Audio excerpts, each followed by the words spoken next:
So, ayun lang, masasabi ko, papakita ko sa inyo itong pinakauna kong scooter na Honda Beat Limited Edition. Ito kasi naka-combi brake. Itong motor na 'to, sobrang mahal ko. Ayun na nga, sobrang mahal ko siya dahil siya yung pinakauna kong motor na binili ko brand new. Inuutang ko pa nga 'yan. Nung pagkuha ko, ina-amortize ko ng 36 month yung contract, pero balak ko talagang tapusin siya within 6 months. Kaya tinutuloy ko yung pagiging porsigido ko, nag-iipon ako hanggang sa tuluyan ng natapos talaga ang pagbabayad ko ng 6 na buwan.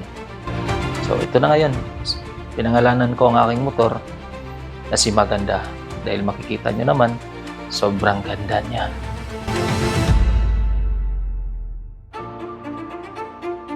At saka proud na proud ako dito sa kanya.